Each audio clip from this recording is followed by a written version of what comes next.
UP सरकार का mission रोजगार लगातार जारी है। अब इंजीनियरिंग और व्यावसायिक शिक्षा के छात्रों को सीएम योगी आदित्यनाथ बड़ी सौगात देने जा रहे हैं।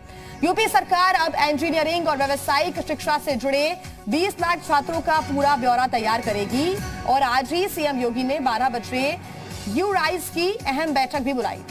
दरअसल यूराइज सॉफ्टवेयर के जरिए उत्तर प्रदेश में मौजूद तकनीकी छात्रों का पूरा ब्यौरा दर्ज किया जाएगा। इसमें छात्र के एडमिशन से लेकर रोजगार हासिल करने तक की पूरी जानकारी होगी। इसके अलावा यूपी नई शिक्षा नीति 2020 को लागू करने वाला पहला राज्य बन चुका है। सरकार के तकनीकी और व्यावसायिक शिक्षण संस्थानों के कायाकल्प के लिए योगी सरकार आज 200 करोड़ रुपए की राशि देने की तैयारी भी कर चुकी है। पंडित दीनदयाल उपाध्याय प्रोत्साहन योजना के तहत सरकारी संस्थानों को 200 करोड़ रुपए की मदद पहले भी सरकार की तरफ से दी जा चुकी है। यह हमें केवल सैद्धांतिक ज्ञान तक सीमित नहीं रखेगा बल्कि अधिकाधिक छात्र छात्राओं को व्यावहारिक और तकनीकी ज्ञान के साथ जोड़ने का एक सशक्त माध्यम और ये बनने जा रहा है। यूराइज पोर्टल छात्र के पूरे जीवन चक्र को लेकर के चल रहा है, उसके प्रवेश से लेकर के उसके पाठ्यक्रम को, उसके प्रैक्टिकल को, उसके शुल्क को, उसकी परीक्षा को और परीक्षा के उपरांत उसके रिजल्ट को भी सामने प्रस्तुत करने के साथ ही आने वाले समय में उसके रोजगार को और उसकी नौकरी को भी इसके साथ जोड़ने में बेहतर तरीके से मदद मिलेगी। तो ये मिशन रोजगार के तहत इंजीनियरिंग और व्यावसायिक शिक्षा के छात्रों को सीएम योगी आदित्यनाथ का बड़ा तोहफा है, बड़ी सौगात है। ज्यादा जानकारी के साथ मीडिया संवाददाता पवन हमारे साथ लगातार जुड़े हुए हैं।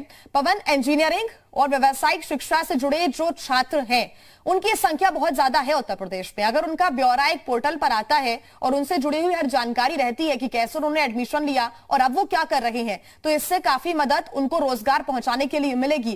क्या इसको इसी मायने में समझा जा सकता है कि पूरी अगर जानकारी सरकार के पास होगी तो रोजगार का एक बेहतर आंकड़ा भी सरकार के पास रहेगा?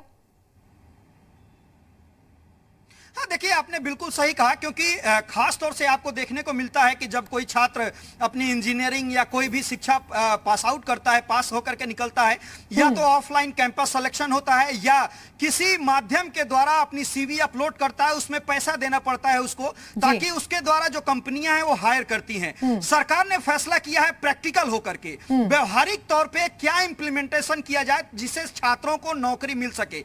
लिहाजा जो छात्र प्रवेश लेता है और जब पास आउट होता है उसका डिटेल अगर पोर्टल पे है, पूरा डेटा वहां पे मौजूद है, तो जो कंपनियां हैं वो इजी वे में वो जांच कर सकती हैं कि कौन होनहार छात्र किस काबिल है, किस सेक्टर से पास होकर के आया है, सीएस से है या किसी और क्षेत्र से है, उसको किस चीज की जरूरत है। और ये डेटा बैंक इतना बड़ा होगा कि तकरीबन सभी कंपनियों को जो छात्र हैं जो पास आउट होकर के काम करना चाहते हैं उनको इजी वे में वो लड़के या छात्र मिल सकते हैं। लिहाजा सरकार ने यूराइज सॉफ्टवेयर के थ्रू यह फैसला किया है कि जो भी टेक्निकल क्षेत्र से जो जुड़े हुए हैं, जो कमर्शियल क्षेत्र से जुड़े हुए हैं, चाहे वो बीटेक के छात्र हों, एमटेक के छात्र हों, इन सभी छात्रों का पूरा डेटा प्रवेश से लेकर के पास आउट होने तक, प्रैक्टिकल के मार्क्स, किस सब्जेक्ट में कितना वो होनहार है, इस तमाम तरह के ब्यौरे उस पर मौजूद होंगे। यानी आप यूं कहें कि पूरी बायोडाटा उस छात्र की उस पर मौजूद होगी, जिसके बाद उसको आसानी होगी नौकरी मिलने में,